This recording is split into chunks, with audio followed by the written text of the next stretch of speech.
Hello दोस्तों, कैसे हैं आप सभी। उम्मीद करते हैं आप सभी स्वस्थ होंगे। स्वागत है आप सभी का बहुत बहुत हमारे चैनल ट्रिकी हिंदी पर। दोस्तों, आज की इस वीडियो में हम बात करने वाले हैं शिक्षण अधिगम सिद्धांत के अंतर्गत आने वाले बहुविकल्पीय प्रश्नों की, जो कि हमारी आज मैराथन क्लास होने वाली है। आज की इस वीडियो को अगर आप पूरा देख लेते हैं तो मैं आपको गारंटी देता हूं कि आपके पेपर में आने वाले बहुविकल्पीय प्रश्नों में से इससे बाहर एक भी क्वेश्चन नहीं आएगा। तो चलिए जल्दी से अपनी इस वीडियो को शुरू करते हैं और बात करते हैं पहले प्रश्न के बारे में। पहला प्रश्न हमसे पूछा गया है, कौन सा प्रकृति प्राप्त टीएलएम नहीं है। तो टीएलएम से पहला क्वेश्चन हमारा पूछा गया है। पहला ऑप्शन हमें दिया गया है कंकड़ पत्थर, दूसरा ऑप्शन मानचित्र, तीसरा ऑप्शन हमें दिया गया है टहनियाँ और चौथा ऑप्शन है पत्तियाँ। तो प्रकृति से प्राप्त टीएलएम में हमारा जो नहीं आएगा वो हमें बताना है। बात करते हैं पहले प्रश्न के सही उत्तर की। पहले प्रश्न का सही उत्तर होगा ऑप्शन नंबर बी। मानचित्र हमारा मानव निर्मित होता है, यह प्राकृतिक नहीं होता। तो पहले प्रश्न का उत्तर होगा ऑप्शन नंबर बी। इसके बाद बात करते हैं दूसरे प्रश्न के बारे में। दूसरा प्रश्न हमसे पूछा गया है, टीएलएम का पूरा नाम है। तो टीएलएम की फुल फॉर्म हमसे पूछी गई है। पहला ऑप्शन हमें दिया है टीचिंग लेवल मटेरियल, दूसरा ऑप्शन हमें दिया गया है टीचिंग लर्निंग मटेरियल, तीसरा ऑप्शन हमें दिया है टीचर लेवल मटेरियल और चौथा ऑप्शन हमें दिया है इनमें से कोई नहीं। तो बात करते हैं दूसरे प्रश्न के सही उत्तर की। दूसरे प्रश्न का सही उत्तर हो जाएगा option number B. Teaching learning material हमारी टीएलएम की फुल फॉर्म होती है। दूसरे प्रश्न के बाद आइए देखते हैं तीसरा प्रश्न। तीसरा प्रश्न हमसे पूछा गया है, किस शिक्षण सूत्र में पहले तथ्य या विषय वस्तु की पूर्ण जानकारी अल्प रूप से दी जाती है, फिर उसे एक एक अंश की जानकारी दी जाती है, तो वह कौन सा होगा शिक्षण सूत्र। पहला ऑप्शन हमें दिया गया है पूर्ण से अंश की ओर, दूसरा ऑप्शन हमें दिया गया है सरल से कठिन की ओर, तीसरा ऑप्शन हमें दिया है संश्लेषण से विश्लेषण की ओर और चौथा ऑप्शन हमें दिया गया है स्थूल से सूक्ष्म की ओर। तो आइए बात करते हैं तीसरे प्रश्न के सही उत्तर की। तीसरे प्रश्न का सही उत्तर हो जाएगा ऑप्शन नंबर ए, पूर्ण से अंश की ओर। ये शिक्षण सूत्र होता है हमारा। इसमें हमें किसी भी विषय वस्तु की पूरी जानकारी अल्प रूप से दी जाती है, फिर उसे एक एक छोटे छोटे टुकड़ों में बांटकर उसकी जानकारी दी जाती है। इसके बाद बात करते हैं चौथे प्रश्न के बारे में। एक बालक को अंग्रेजी पढ़ाना है, इसके अंतर्गत उसे शब्द बताना है, तो पहले उसे ABCD सिखाना चाहिए। यह किस शिक्षण सूत्र के अंतर्गत आता है। पहला ऑप्शन हमें दिया है ज्ञान प्राप्त करने वाले, दूसरा ऑप्शन ज्ञान व्यक्त करने वाले, तीसरा ऑप्शन संश्लेषण से विश्लेषण की ओर और चौथा ऑप्शन है इनमें से कोई नहीं। तो बात करते हैं चौथे प्रश्न के सही उत्तर की। चौथे प्रश्न का सही उत्तर होगा ऑप्शन नंबर ए, ज्ञान प्राप्त करने वाली। चौथे प्रश्न के बाद आइए बात करते हैं पांचवें प्रश्न के बारे में। पांचवा प्रश्न हमसे पूछा गया है, गतिविधियों के प्रकार हैं। पहला ऑप्शन हमें दिया गया है ज्ञान प्राप्त होने वाली, दूसरा ऑप्शन ज्ञान व्यक्त करने वाली, तीसरा ऑप्शन अनुभव करने वाली और चौथा ऑप्शन ये सभी। तो बात करते हैं गतिविधियां कितने प्रकार की हो सकती हैं। तो यहाँ पर हमारे पांचवें प्रश्न का सही उत्तर होगा ऑप्शन नंबर डी। ये चारों, अब यानी कि हमारे तीनों ही ऑप्शन ठीक हो जाएंगे। ये सभी ऑप्शन हमारा जो डी ऑप्शन दिया गया है वो सही हो जाएगा, क्योंकि गतिविधियां हमारी ज्ञान प्राप्त होने वाली भी होती हैं, ज्ञान को व्यक्त करने वाली भी होती हैं और अनुभव करने वाली भी होती हैं। इसके बाद बात करते हैं छठे प्रश्न के बारे में। छठा प्रश्न हमसे पूछा गया है, उपचारात्मक शिक्षण किस किस विषय हेतु आवश्यक है। पहला ऑप्शन हमें दिया है भाषा एवं गणित, दूसरा ऑप्शन है बालक, तीसरा ऑप्शन है दोनों और चौथा ऑप्शन है इनमें से कोई नहीं। तो बात करते हैं उपचारात्मक शिक्षण की, विषय कौन कौन से हो सकते हैं। तो इस प्रश्न का सही उत्तर होगा ऑप्शन नंबर ए, भाषा और गणित के लिए उपचारात्मक शिक्षण आवश्यक होता है। इसके बाद बात करते हैं सातवें प्रश्न के बारे में। उपचारात्मक शिक्षण किन किन कक्षाओं के लिए उपयोगी है। पहला ऑप्शन कक्षा 2 व कक्षा 3, दूसरा ऑप्शन कक्षा 1 व कक्षा 2, तीसरा ऑप्शन विकल्प आ और बा दोनों और चौथा ऑप्शन इनमें से कोई नहीं। तो बात करते हैं सातवें प्रश्न के सही उत्तर की। सातवें प्रश्न का सही उत्तर होगा ऑप्शन नंबर ए, कक्षा 2 और कक्षा 3 के लिए उपचारात्मक शिक्षण उपयोगी साबित होता है। इसके बाद बात करते हैं 8वें प्रश्न के बारे में। 8वां प्रश्न हमसे पूछा गया है, डाल्टन पद्धति के जन्मदाता हैं। पहला ऑप्शन हमें दिया गया है जॉन डाल्टन, दूसरा ऑप्शन हमें दिया है पार्कहर्स्ट, तीसरा ऑप्शन है फ्रॉवेल और चौथा ऑप्शन है इनमें से कोई नहीं। तो चलिए बात करते हैं 8वें प्रश्न के सही उत्तर की। डाल्टन पद्धति के जन्मदाता हैं पार्कहर्स्ट। बहुत सारे बच्चे इस क्वेश्चन में कंफ्यूज हो जाते हैं, वो डाल्टन नाम देखकर डाल्टन पद्धति ऑप्शन में आपको जॉन डाल्टन जरूर मिलेगा, जो कि हमारा गलत उत्तर होता है। डाल्टन पद्धति के जन्मदाता पार्कहर्स्ट हैं। इसके बाद बात करते हैं 9वें प्रश्न के बारे में। 9वां प्रश्न हमसे पूछा गया है, बाल केंद्रित शिक्षण का उद्देश्य है। पहला ऑप्शन हमें दिया गया है स्वयं करके सीखने पर बल देना, दूसरा ऑप्शन अधिगम प्रभावी बनाना, तीसरा ऑप्शन शारीरिक दंड को हटाना और चौथा ऑप्शन ये सभी। तो बात करते हैं बाल केंद्रित शिक्षण।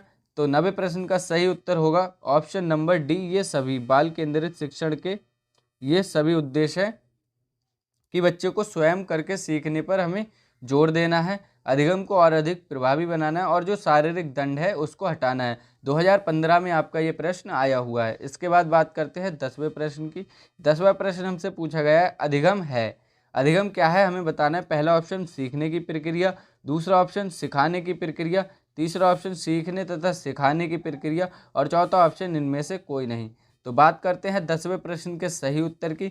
10वें प्रश्न का सही उत्तर होगा ऑप्शन नंबर सी, सीखने तथा सिखाने की प्रक्रिया ही अधिगम कहलाती है। इसके बाद बात करते हैं 11वें प्रश्न के बारे में।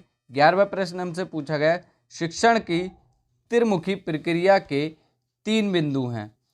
पहला ऑप्शन हमें दिया है शिक्षण, शिक्षार्थी, पाठ्यक्रम, फिर दूसरा ऑप्शन है शिक्षक, पेन और विद्यालय, तीसरा ऑप्शन है शिक्षार्थी, श्यामपट्ट और पेन और चौथा ऑप्शन हमें दिया है इनमें से कोई नहीं। तो चलिए बात करते हैं 11वें प्रश्न के सही उत्तर की। तो जो हमारी त्रिमुखी प्रक्रिया के मुख्य 3 बिंदु हैं वो हैं हमारे शिक्षक, शिक्षार्थी और पाठ्यक्रम, यानी कि टीचर, स्टूडेंट एंड सिलेबस, ये हमारे प्रमुख बिंदु हैं।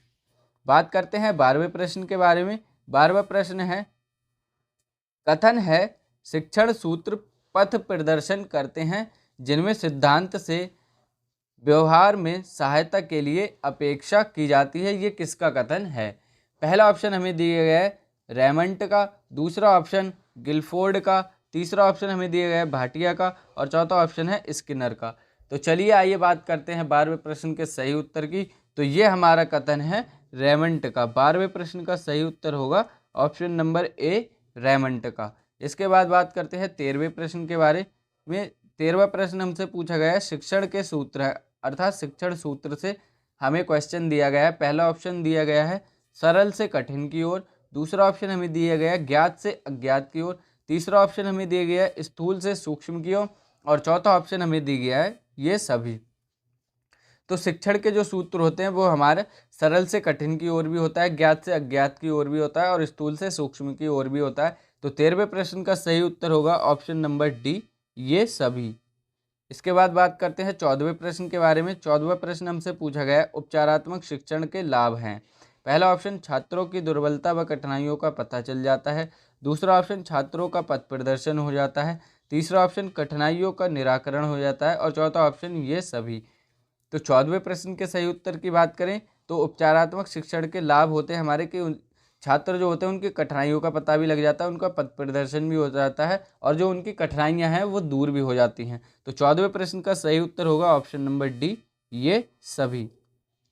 इसके बाद बात करते हैं 15वें प्रश्न के बारे में। 15वां प्रश्न हमसे पूछा गया है शिक्षण अधिगम के सिद्धांत हैं। पहला ऑप्शन हमें दिया है करके सीखने का सिद्धांत, दूसरा प्रेरणा का सिद्धांत, तीसरा रुचि का सिद्धांत और चौथा ऑप्शन ये सभी। तो बात करते हैं शिक्षण अधिगम के सिद्धांतों के बारे में। तो इस प्रश्न का सही उत्तर होगा ऑप्शन नंबर डी, ये सभी, क्योंकि शिक्षण अधिगम के सिद्धांत हमारे सभी होते हैं। करके सीखने का सिद्धांत भी होता है, प्रेरणा का सिद्धांत भी होता है और रुचि का सिद्धांत भी होता है। इसके बाद बात करते हैं 16वें प्रश्न के बारे में। 16वां प्रश्न हमसे पूछा गया है शिक्षण प्रविधियां हैं। तो शिक्षण की कौन कौन सी प्रविधियां हमें 16वें प्रश्न में ये बताना है। 16वें प्रश्न में हमें ऑप्शन दिए गए हैं। पहला ऑप्शन दिया गया है प्रश्नोत्तर विधि, दूसरा ऑप्शन हमें दिया गया है विवरण प्रविधि, और तीसरा ऑप्शन है वर्णन प्रविधि, और चौथा ऑप्शन है ये सभी। तो बात करते हैं 16वें प्रश्न के सही उत्तर की। 16वें प्रश्न का सही उत्तर होगा ऑप्शन नंबर डी, ये सभी। ये सभी हमारी शिक्षण की प्रविधियां हैं। इसके बाद बात करते हैं 17वें प्रश्न के बारे में। 17वां प्रश्न हमसे पूछा गया है शिक्षण की नवीन विधियां कौन सी हैं, मतलब शिक्षण की जो नई नई विधियां हैं वो कौन सी हैं। पहला ऑप्शन बाल केंद्रित शिक्षण, दूसरा ऑप्शन गतिविधि आधारित शिक्षण, तीसरा ऑप्शन आ और व दोनों, और चौथा ऑप्शन है इनमें से कोई नहीं। तो चलिए बात करते हैं 17वें प्रश्न के सही उत्तर की। 17वें प्रश्न का सही उत्तर होगा ऑप्शन नंबर सी, आ और व दोनों, क्योंकि जो शिक्षण की नई विधियां हैं वो बाल केंद्रित शिक्षण के बारे में भी बात करती हैं और गतिविधि पर आधारित शिक्षण के बारे में भी बात करती हैं। अब बात करते हैं 18वें प्रश्न के बारे में। 18वां प्रश्न है पावलोव ने अपना प्रयोग किया था। तो यहाँ पर हमसे पूछा है पावलोव ने अपना प्रयोग किस पर किया था। पहला ऑप्शन हमें दिया गया कुत्ते पर, दूसरा ऑप्शन चूहे पर, तीसरा ऑप्शन हमें दिया गया भालू पर, और चौथा ऑप्शन है हिरन पर। तो बात करते हैं 18वें प्रश्न के सही उत्तर की। तो 18वें प्रश्न का सही उत्तर हो जाएगा पावलोव ने अपना प्रयोग किया था कुत्ते पर। तो ऑप्शन नंबर ए हमारा सही हो जाएगा, पावलोव ने अपना प्रयोग किया था कुत्ते पर। इसके बाद बात करते हैं 19वें प्रश्न के बारे में। 19वां प्रश्न है यदि एक व्यक्ति दूसरे व्यक्ति को सूचना या जानकारी देता है और दूसरा व्यक्ति उसे समझ लेता है तो वह क्या कहलाता है। तो पहला ऑप्शन हमें दिया गया है संप्रेषण, दूसरा ऑप्शन है कल्पना, तीसरा ऑप्शन स्मृति, और चौथा ऑप्शन है ध्यान। तो इस प्रश्न के सही उत्तर की बात करें, 19वें प्रश्न का सही उत्तर होगा ऑप्शन नंबर ए संप्रेषण। इसको हम संप्रेषण कहते हैं जब हम किसी को अपनी जानकारी देते हैं और दूसरा उसे समझ लेता है, तो वो हमारा कहलाता है संप्रेषण। उसके बाद बात करते हैं 20वें प्रश्न के बारे में। किस शिक्षण सूत्र के माध्यम से वस्तु या संदर्भ की जानकारी सूक्ष्मता की ओर दी जाती है, मतलब सूक्ष्मता की छोटे स्तर पर जानकारी दी जाती है, वो कौन सा है हमारा शिक्षण सूत्र। पहले ऑप्शन की बात करें सरल से कठिन की ओर, दूसरा ऑप्शन पूर्ण से अंश की ओर, तीसरा ऑप्शन है संश्लेषण से विश्लेषण की ओर, और चौथा ऑप्शन है स्थूल से सूक्ष्म की ओर। तो चलिए बात करते हैं 20वें प्रश्न के सही उत्तर की। 20वें प्रश्न का सही उत्तर होगा ऑप्शन नंबर डी स्थूल से सूक्ष्म की ओर। ये शिक्षण सूत्र ही हमारा किसी भी वस्तु के संदर्भ में सूक्ष्मता की ओर ले जाता है। अब बात करते हैं 21वें प्रश्न के बारे में। किसका कथन है शिक्षण अधिगम हेतु दिया गया उद्दीपन, मार्गदर्शन, दिशाबोध और प्रोत्साहन है। तो चलिए देखते हैं ऑप्शंस। पहला ऑप्शन दिया गया है बर्टन, दूसरा ऑप्शन रायबर्न, तीसरा ऑप्शन हर्बर्ट, और चौथा ऑप्शन है जॉन डीवी। तो चलिए बात करते हैं इस प्रश्न के सही उत्तर की। तो ये कथन हमारा कहा गया था बर्टन के द्वारा। ऑप्शन नंबर ए हमारा सही उत्तर हो जाएगा।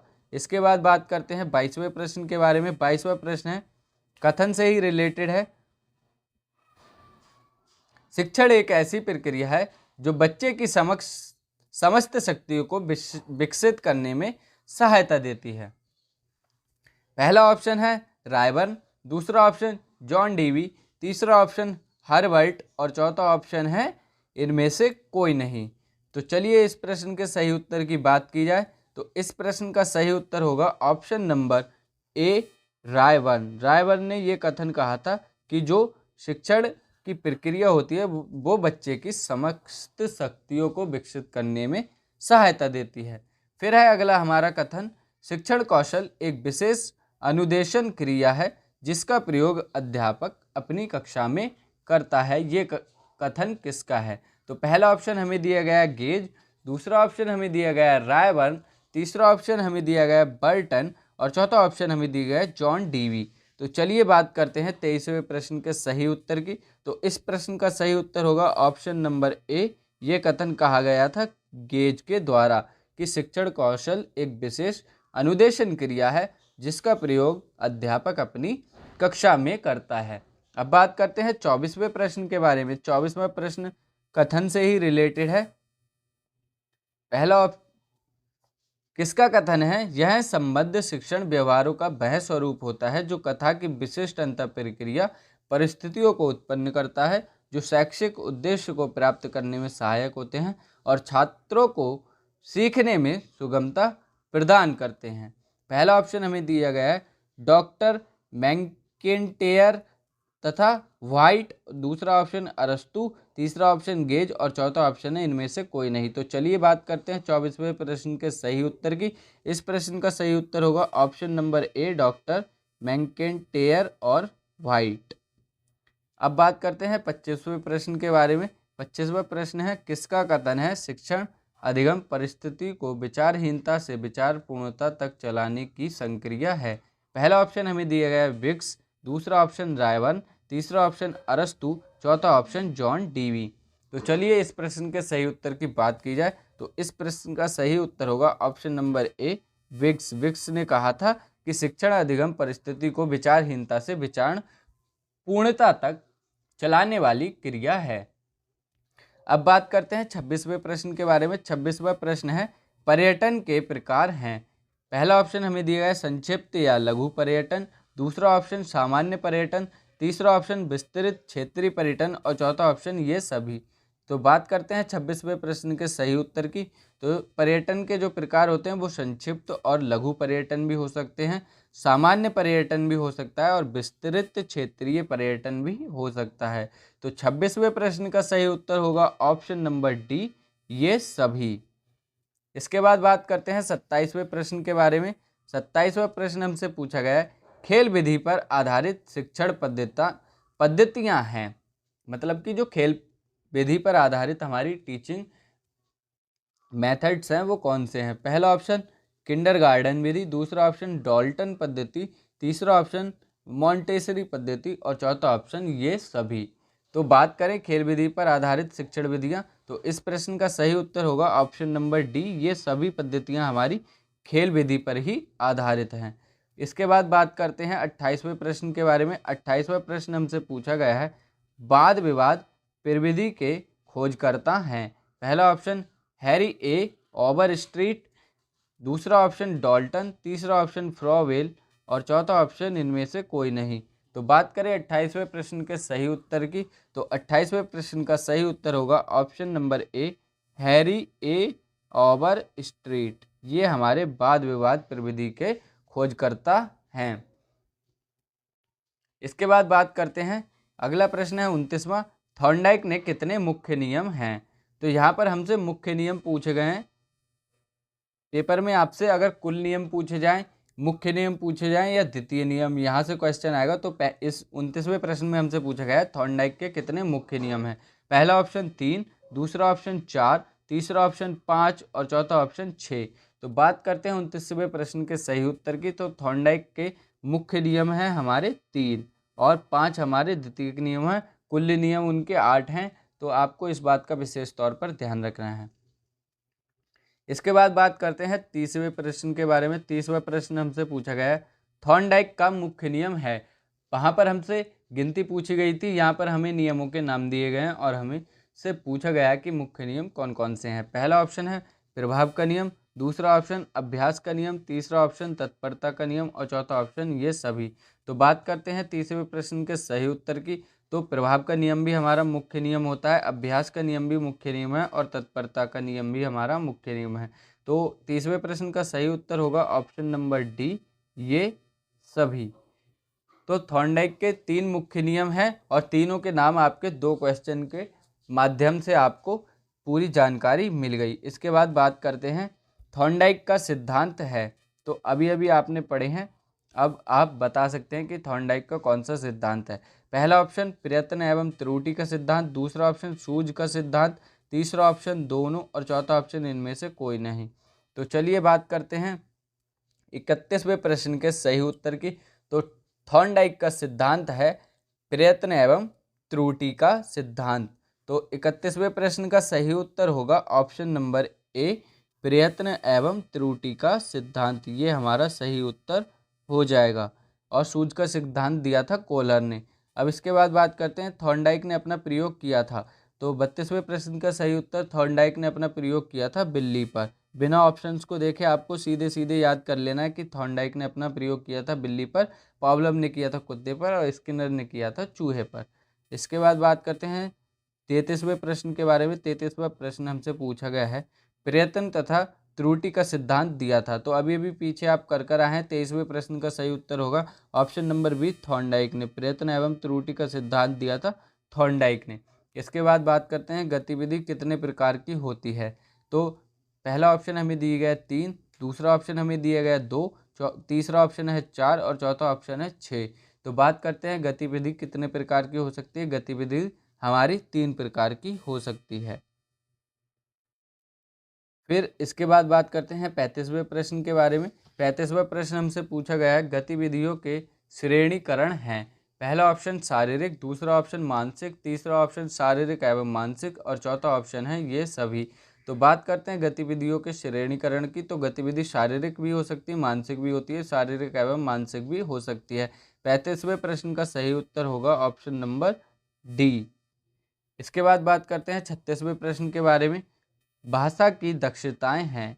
पहला ऑप्शन हमें दिया गया है सुनना, दूसरा ऑप्शन बोलना, तीसरा ऑप्शन लिखना और चौथा ऑप्शन ये सभी। तो चलिए बात करते हैं भाषा की दक्षताओं के बारे में। 36वें प्रश्न का सही उत्तर होगा ऑप्शन नंबर डी, ये सभी। सुनना, बोलना, लिखना, ये सभी हमारी भाषा की दक्षताएं होती हैं। इसके बाद बात करते हैं 37वें प्रश्न के बारे में।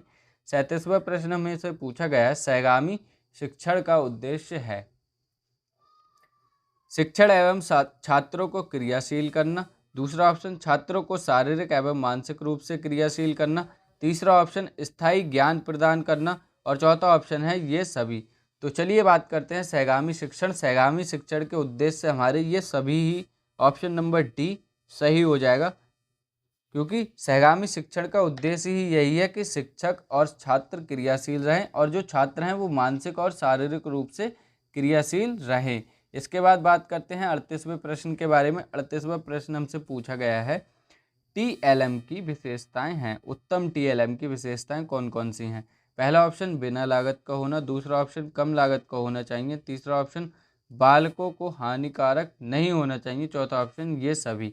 तो चलिए बात करते हैं 38वें प्रश्न के सही उत्तर की। तो 38वें प्रश्न का सही उत्तर होगा ऑप्शन नंबर डी, ये सभी। जो उत्तम टीएलएम होना चाहिए वो या तो बिल्कुल ही लागत का ना हो या कम लागत का होना चाहिए और बच्चों को तो बिल्कुल ही हानिकारक नहीं होना चाहिए। फिर बात करते हैं 39वें प्रश्न की, सीखने में सहज संबंध को बताया है। पहला ऑप्शन पावलव ने, दूसरा ऑप्शन अरस्तु ने, तीसरा ऑप्शन थॉर्नडाइक ने और चौथा ऑप्शन कोहलर ने। तो सीखने में सहज संबंध को बताया है हमारे पावलव ने। पहला ऑप्शन हमारा सही हो जाएगा। इसके बाद बात करते हैं 40वें प्रश्न के बारे में। वर्तमान शिक्षा का केंद्र बिंदु कौन सा है। 2015 के द्वितीय पेपर में आपसे पूछा गया है। पहला ऑप्शन हमें दिया गया है अध्यापक, दूसरा ऑप्शन हमें दिया गया है विद्यालय, तीसरा ऑप्शन है प्रशासन और चौथा ऑप्शन है बालक। तो 40वें प्रश्न के सही उत्तर की बात करें तो वर्तमान जो शिक्षा का केंद्र बिंदु है वो है हमारा बालक, यानी कि स्टूडेंट को ध्यान में रखकर ही शिक्षा दी जा रही है। इसके बाद में बात करते हैं 41वें प्रश्न के उत्तर की।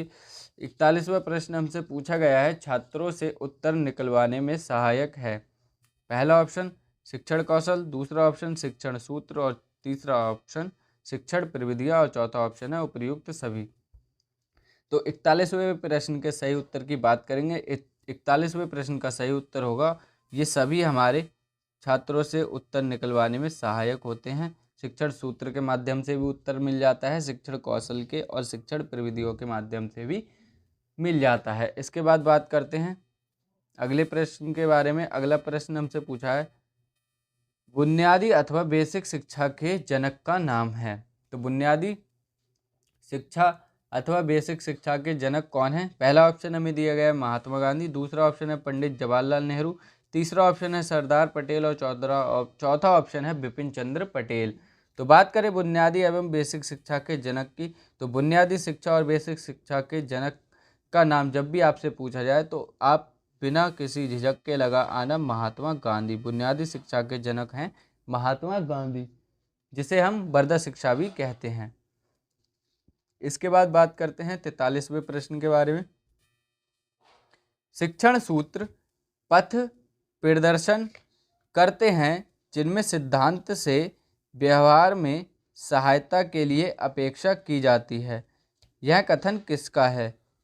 हमें बताना है। पहला ऑप्शन हमें दिया गया है टी रेमंड, दूसरा ऑप्शन रूसो, तीसरा ऑप्शन फ्रॉबेल और चौथा ऑप्शन है कॉल्विन। तो 43वें प्रश्न के सही उत्तर की बात करें तो ये प्रश्न का सही उत्तर होगा ऑप्शन नंबर ए, टी रेमंड ने यह कथन दिया था। इसके बाद बात करते हैं शिक्षा के अधिकार के अंतर्गत निःशुल्क शिक्षा का प्रावधान निम्नांकित हेतु है। पहला ऑप्शन 6 से 14 वर्ष तक के बच्चे हेतु, दूसरा ऑप्शन 9 से 12 वर्ष तक के बच्चे हेतु, तीसरा ऑप्शन 13 से 19 वर्ष तक के बच्चे हेतु और चौथा ऑप्शन है 18 से 21 वर्ष तक के बच्चे हेतु। तो निःशुल्क शिक्षा का जो प्रावधान हमें दिया गया है वो दिया गया है 6 से 14 वर्ष के बच्चों के हेतु। तो 44वें प्रश्न का सही उत्तर होगा ऑप्शन नंबर ए। इसके बाद बात करते हैं 45वें प्रश्न के बारे में। 45वां प्रश्न हमसे पूछा गया है किसी देश की आधारशिला होती है उस देश की। पहला ऑप्शन प्राथमिक शिक्षा, दूसरा ऑप्शन माध्यमिक शिक्षा, तीसरा ऑप्शन उच्च शिक्षा और चौथा ऑप्शन है व्यावसायिक शिक्षा। तो बात करते हैं 45वें प्रश्न के सही उत्तर की। तो इस प्रश्न का सही उत्तर होगा ऑप्शन नंबर ए, प्राथमिक शिक्षा। किसी भी देश की जो आधारशिला होती है वो हमारी प्राथमिक शिक्षा होती है। अगर हमारी प्राथमिक शिक्षा ही अच्छी नहीं होगी तो देश की आधारशिला खुद ब खुद अच्छी नहीं होगी। इसके बाद बात करते हैं 46वें प्रश्न के बारे में। 46वां प्रश्न हमसे पूछा गया है विश्लेषण से संश्लेषण सूत्र का प्रभावी प्रयोग निम्नांकित में से किस विषय में किया जाता है। मतलब विश्लेषण से संश्लेषण की ओर जिसमें हम आते हैं। पहला ऑप्शन इतिहास विषय में, दूसरा ऑप्शन संगीत के विषय में, तीसरा ऑप्शन भूगोल में और चौथा ऑप्शन है संस्कृत में।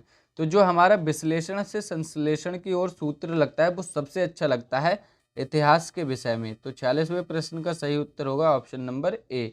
इसके बाद बात करते हैं 47वें प्रश्न के बारे में। व्याख्या उन तथ्यों, नियमों या अन्य संबंधों का स्पष्टीकरण है जिनको शिक्षक चाहता है कि श्रोता उसे समझे। यह कथन किसका है?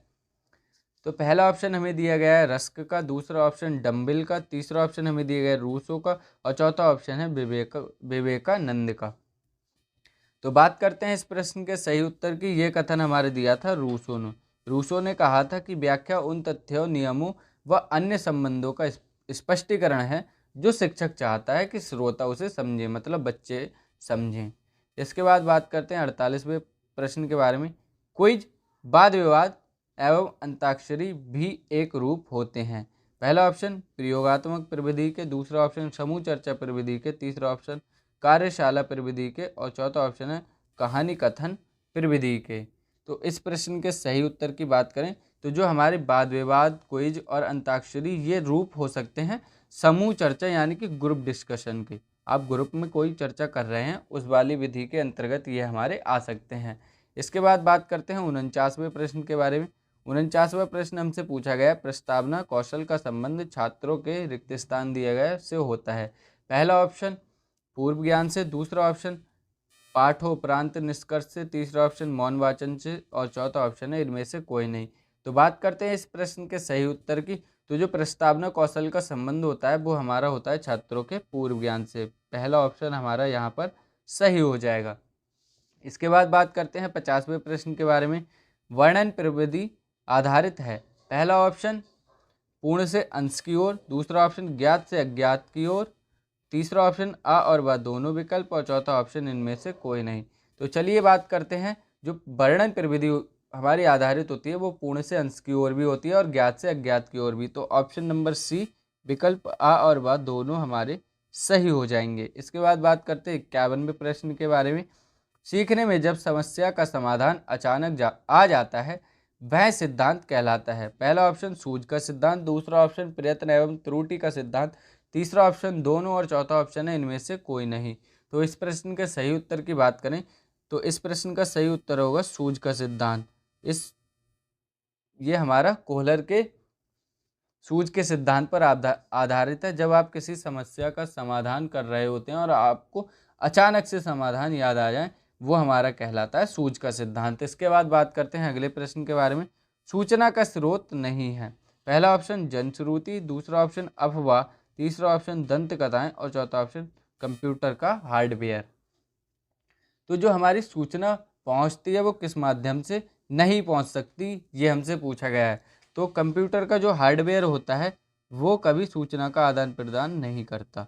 इसके बाद बात करते हैं अगले प्रश्न के बारे में। शिक्षण का उद्देश्य नहीं है। पहला ऑप्शन ज्ञानात्मक, दूसरा ऑप्शन कथात्मक, तीसरा ऑप्शन प्रचारात्मक और चौथा ऑप्शन है कौशलात्मक। तो 53वें प्रश्न के सही उत्तर की बात करें तो शिक्षण का उद्देश्य हमारा ज्ञानात्मक भी होता है, कथात्मक भी होता है और कौशलात्मक भी होता है, लेकिन इसका जो उद्देश्य नहीं होता वो होता है हमारा प्रचारात्मक। ये हमारा उद्देश्य शिक्षण का नहीं होता। इसके बाद बात करते हैं 54वें प्रश्न के बारे में। सीखने के अंतर्गत अभ्यास का नियम दिया। तो अभ्यास का नियम अभी अभी मैंने आपको पीछे क्वेश्चंस में पढ़ाया। अभ्यास का नियम दिया था थॉर्नडाइक ने। तो इस प्रश्न का सही उत्तर होगा ऑप्शन नंबर ए, थॉर्नडाइक ने दिया था अभ्यास का नियम। फिर 55वां प्रश्न हमसे पूछा गया, किंडरगार्टन प्रणाली शिक्षण के किस सिद्धांत पर आधारित है। पहला ऑप्शन करके सीखने के सिद्धांत पर, दूसरा ऑप्शन अक्रियशीलता के सिद्धांत पर, तीसरा ऑप्शन रुचि पर और चौथा ऑप्शन है चयन के सिद्धांत पर। तो बात करते हैं 55वें प्रश्न के सही उत्तर की। 55वें प्रश्न का सही उत्तर होगा रुचि पर। रुचि के आधार पर हमारी किंडरगार्टन प्रणाली आधारित है। इसके बाद बात करते हैं अगले प्रश्न के बारे में। प्रभावशाली संप्रेषण में भागीदारी होती है। पहला ऑप्शन शिक्षक और शिक्षार्थी, दूसरा ऑप्शन प्रधानाचार्य एवं शिक्षक, तीसरा ऑप्शन शिक्षण कर्मचारी और चौथा ऑप्शन इनमें से कोई नहीं। तो जो हमारा प्रभावशाली संप्रेषण मतलब कि कम्युनिकेशन होता है वो होता है शिक्षक और शिक्षार्थी, यानी कि टीचर और स्टूडेंट के बीच में। इसके बाद बात करते हैं 57वें प्रश्न की। 57वां प्रश्न हमसे पूछा गया है, शिक्षा को त्रिमुखी प्रक्रिया माना गया है, इस केंद्र बिंदु की संख्या होती है। मतलब कि जो त्रिमुखी प्रक्रिया में हमारी केंद्र बिंदु की संख्या कितनी होती है। तो इस प्रश्न का सही उत्तर पीछे ही मैं आपको बता चुका हूँ, 3, जो कि होते हैं हमारे टीचर, स्टूडेंट और करिकुलम। शिक्षण, विद्यार्थी या शिक्षार्थी कह लीजिए, और पाठ्यक्रम। इसके बाद बात करते हैं 58वें प्रश्न के बारे में। शिक्षण सूत्रों के प्रयोग से शिक्षण प्रक्रिया में निम्नलिखित लाभ होता है। पहला ऑप्शन शिक्षण गुणवत्ता में वृद्धि होती है, दूसरा ऑप्शन सुचारू रूप से शिक्षण हो पाता है, पथ प्रदर्शन में सहायक होता है और चौथा ऑप्शन ये सभी होते हैं। तो बात करते हैं 58वें प्रश्न के सही उत्तर की। 58वें प्रश्न का सही उत्तर होगा ऑप्शन नंबर डी, ये सभी हमारे शिक्षण प्रक्रिया में लाभदायक होते हैं शिक्षण सूत्र। इससे हमारे शिक्षण की गुणवत्ता में भी वृद्धि हो जाती है और शिक्षण जो होता है वो सुचारू रूप से भी चलता है और पथ प्रदर्शन में भी सहायता हमारी मिल जाती है। इसका ऑप्शन नंबर डी सही उत्तर हो जाएगा। अब बात करते हैं 59वें प्रश्न के बारे में। बालक प्रश्न पूछने के बजाय प्रश्न पूछे जाने से अधिक सीखते हैं, यह कथन है। मतलब कि बच्चा क्वेश्चन ना करे, आप बच्चे से क्वेश्चन करें, इससे बच्चे अधिक सीखते हैं, ये किसने कहा था। पहला ऑप्शन है डम्बिल का, दूसरा ऑप्शन हर्बर्ट का, तीसरा ऑप्शन रूसो का और चौथा ऑप्शन फ्रॉवेल का। तो ये कथन आपको बहुत अच्छे से पढ़कर जाने हैं। इन कथनों से आपको एक क्वेश्चन देखने को मिल सकता है। तो ये हमारा कथन जो था वो रूसो का हो जाएगा। ऑप्शन नंबर सी हमारा सही उत्तर हो जाएगा। इसके बाद बात करते हैं अगले प्रश्न के बारे में। शिक्षण का सर्वाधिक महत्वपूर्ण उद्देश्य क्या है।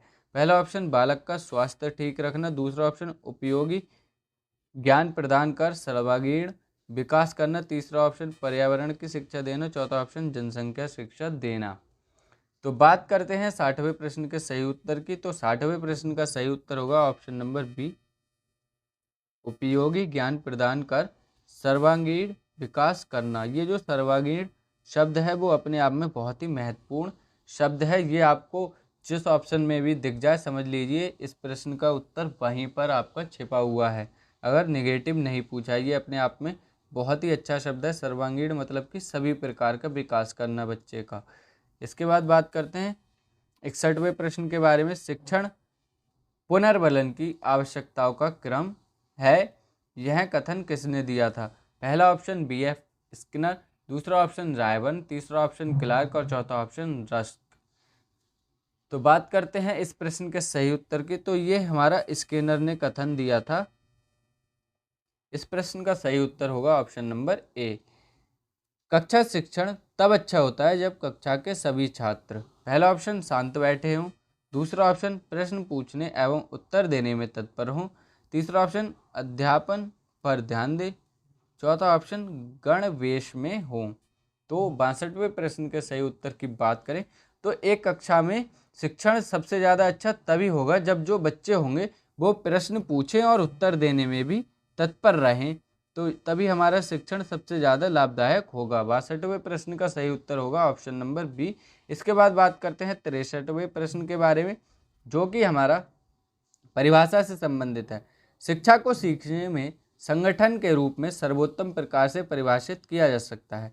ये परिभाषा दी थी हमारी, पहला ऑप्शन है रायबर्न, दूसरा ऑप्शन है रस्क, तीसरा ऑप्शन है क्लार्क और चौथा ऑप्शन है मर्सेल। तो 63वें प्रश्न के सही उत्तर की बात करेंगे तो ये परिभाषा हमारी दी थी रायबर्न ने, रायबर्न के द्वारा दी गई थी हमारी ये परिभाषा। इसके बाद बात करते हैं 64वें प्रश्न के बारे में। शिक्षण की गति आधारित होनी चाहिए। पहला ऑप्शन छात्रों की सीखने की गति पर, दूसरा ऑप्शन परीक्षा की तिथियों पर, तीसरा ऑप्शन कालांश पर और चौथा ऑप्शन अध्यापक कार्य पर। तो इस प्रश्न का सही उत्तर होगा ऑप्शन नंबर ए। हमारे जो शिक्षण की गति होनी चाहिए वो बालक किस गति से सीख रहा है उस पर आधारित होनी चाहिए। ऐसा नहीं होना चाहिए कि हम अपनी स्पीड से सिखाए जा रहे हैं और बच्चे को कुछ समझ में ही नहीं आ रहा है। फिर है हमारा 65वां प्रश्न, बच्चों से कदम ताल कराना, हाथ ऊपर नीचे कराना, दाएं बाएं मुड़ने के लिए कहना, ये गतिविधि किस प्रकार की गतिविधि है। पहला ऑप्शन शारीरिक गतिविधि, दूसरा ऑप्शन मानसिक गतिविधि, तीसरा ऑप्शन है शारीरिक एवं मानसिक दोनों प्रकार की गतिविधि और चौथा ऑप्शन है ना तो शारीरिक और ना ही मानसिक गतिविधि। तो बच्चों से जो हम कदम ताल हाथ ऊपर नीचे कराते हैं, दाएं बाएं मुड़वाते हैं, ये हमारी शारीरिक और मानसिक दोनों ही प्रकार की गतिविधियों में आती है। इसके बाद बात करते हैं अगले प्रश्न के बारे में। अगला प्रश्न हमसे पूछा गया है, छात्रों का पूर्व ज्ञान जानने में कौन सा कौशल सहायक है। पहला ऑप्शन प्रस्तावना कौशल, दूसरा ऑप्शन उद्दीपन परिवर्तन कौशल, तीसरा ऑप्शन पुनर्बल कौशल और चौथा ऑप्शन है व्याख्या कौशल। तो बात करते हैं इस प्रश्न के सही उत्तर की। छात्रों के पूर्व ज्ञान के संबंध में जो सबसे अच्छा कौशल पता लगा पाता है वो होता है हमारा प्रस्तावना कौशल। पीछे भी एक प्रस्तावना कौशल से संबंधित मैं प्रश्न करा चुका हूं। अब बात करते हैं अगले प्रश्न के बारे में। अगला प्रश्न है हमसे, प्रस्तावना कौशल का प्रमुख घटक कौन सा है। पहला ऑप्शन हमें दिया गया है प्रश्नों की संरचना, दूसरा ऑप्शन लेखन की स्पष्टता, तीसरा ऑप्शन है उचित श्रृंखलाबद्धता और चौथा ऑप्शन है कथनों में तारतम्यता। तो इस प्रश्न के सही उत्तर की बात करें तो जो हमारा प्रस्तावना कौशल का प्रमुख घटक होता है वो होता है उचित श्रृंखलाबद्धता, मतलब कि एक उचित श्रृंखला में लिखे हुए होना चाहिए हमारी जो प्रस्तावना होती है। अब बात करते हैं अगले प्रश्न के बारे में। अगला प्रश्न हमसे पूछा गया, प्राथमिक स्तर पर दंबे समिति ने किन विषयों में अपेक्षित अधिगम स्तर का निर्धारण किया था। पहला ऑप्शन हमें दिया गया है भाषा अध्ययन, दूसरा ऑप्शन गणित अध्ययन और तीसरा ऑप्शन हमें दिया गया है पर्यावरण अध्ययन और चौथा ऑप्शन है उपर्युक्त सभी। तो चलिए 68वें प्रश्न के सही उत्तर की बात करें। 68वें प्रश्न का सही उत्तर होगा ऑप्शन नंबर डी, उपर्युक्त सभी। और ये जो प्रश्न है वो आपको बहुत अच्छे से करके जा रहे हैं क्योंकि ये आपके प्रीवियस ईयर क्वेश्चंस भी हैं, क्योंकि ये आपके पुराने पिछले वर्षों में पूछे गए हैं। तो मैं सभी को मिक्स करके आपके लिए क्लास लेकर आया हूँ और आप सभी को अगर क्लास अच्छी लग रही है तो वीडियो को लाइक कर दें, चैनल को सब्सक्राइब कर लें। इसके बाद बात करते हैं 69वें प्रश्न के बारे में, गणित किट का उपकरण कौन सा है। पहला ऑप्शन डोमिनोज, तीसरा ऑप्शन बीकर, चौथा ऑप्शन क्लैंप और चौथा ऑप्शन इनमें से कोई नहीं। तो जो गणित की किट होती है उसका हमारा उपकरण कौन सा होता है, तो गणित किट का उपकरण होता है हमारा डोमिनोज। ये हमारा ऑप्शन नंबर ए हमारा सही हो जाएगा। अब बात करते हैं 70वें प्रश्न के बारे में, शिक्षण प्रक्रिया में समाहित प्रक्रिया होती है। पहला ऑप्शन 2, दूसरा ऑप्शन 3, फिर है ऑप्शन हमारा 4 और चौथा ऑप्शन है 5। तो शिक्षण प्रक्रिया में जो समाहित प्रक्रिया होती हैं वो हमारी होती हैं 3। ऑप्शन नंबर बी हमारा सही उत्तर हो जाएगा। इसके बाद बात करते हैं 71वें प्रश्न के बारे में, वास्तव में प्रश्न सबसे अच्छा उत्तेजक है, यह शिक्षक को शीघ्र उपलब्ध हो जाता है, यह कथन किसने दिया है। पहला ऑप्शन पार्कर, दूसरा ऑप्शन कॉल्विन, तीसरा ऑप्शन रेयान और चौथा ऑप्शन है हैरिस। तो इस प्रश्न के सही उत्तर की बात करें तो इस प्रश्न के सही उत्तर हो जाएगा ऑप्शन नंबर बी। ये कथन हमारा कॉल्विन के द्वारा दिया गया था। फिर है हमारा अगला प्रश्न, संप्रेषण के लिए कक्षा का वातावरण होना चाहिए। पहला ऑप्शन सौहार्दपूर्ण, दूसरा ऑप्शन नीरस, तीसरा ऑप्शन अनुशासनात्मक और चौथा ऑप्शन है प्रकाशपूर्ण। तो इस प्रश्न के सही उत्तर की बात करें तो इस प्रश्न का सही उत्तर होगा ऑप्शन नंबर ए, सौहार्दपूर्ण। ये हमारा संप्रेषण के लिए कक्षा का वातावरण होना चाहिए। इसके बाद बात करते हैं अगले प्रश्न के बारे में, वैयक्तिक संप्रेषण का उद्देश्य क्या है। पहला ऑप्शन छात्रों में व्यक्तिगत भिन्नताएं होती हैं, दूसरा ऑप्शन बालकों की विशिष्ट योग्यताएं व व्यक्तित्व का विकास होता है, तीसरा ऑप्शन साधारण बालकों के लिए व्यक्तिगत शिक्षण आवश्यक है और चौथा ऑप्शन है उपर्युक्त सभी। तो इस प्रश्न का सही उत्तर होगा ऑप्शन नंबर डी, हमारा उपर्युक्त सभी। वैयक्तिक संप्रेषण का जो उद्देश्य होता है वो यही होता है कि छात्रों में विभिन्न प्रकार की विभिन्नताएं पाई जाती हैं और सबकी योग्यताएं और व्यक्तित्व विकास करना है। साधारण बालकों के लिए व्यक्तिगत शिक्षण आवश्यक है। फिर बात करते हैं 74वें प्रश्न के बारे में, जो कि हमसे पूछा गया है, शिक्षण का मूलभूत सिद्धांत है। पहला ऑप्शन क्रियाशीलता का सिद्धांत, दूसरा ऑप्शन अन्वेषण का सिद्धांत, तीसरा ऑप्शन आगमन विधि का सिद्धांत और चौथा ऑप्शन है उपर्युक्त सभी। तो शिक्षा का हमसे मूलभूत सिद्धांत पूछा गया जो कि है हमारा क्रियाशीलता का सिद्धांत। 74वें प्रश्न का सही उत्तर होगा ऑप्शन नंबर ए, क्रियाशीलता का सिद्धांत। इसके बाद बात करते हैं 75वें प्रश्न के बारे में।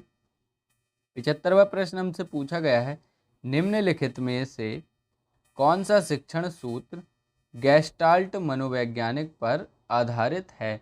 तो गैस्टाल्ट मनोवैज्ञानिक जो थे उन पर आधारित हमारा कौन सा शिक्षण सूत्र है, हमें ये बताना है। पहला ऑप्शन हमें दिया है ज्ञात से अज्ञात की ओर, दूसरा ऑप्शन मूर्त से अमूर्त की ओर, तीसरा ऑप्शन पूर्ण से अंश की ओर और चौथा ऑप्शन है सरल से जटिल की ओर। तो यहाँ पर जो हमारा गैस्टाल्ट वाद पर आधारित हो जाएगा वो हो जाएगा ऑप्शन नंबर सी, पूर्ण से अंश की ओर जो हमारा शिक्षण सूत्र होता है वो गैस्टाल्ट वाद पर आधारित होता है। फिर बात करते हैं हम पूर्ण से अंश की ओर शिक्षण सूत्र आधारित है। तो इस प्रश्न का सही उत्तर ऊपर ही पता लग चुका है, गैस्टाल्ट मनोविज्ञान पर आधारित होता है।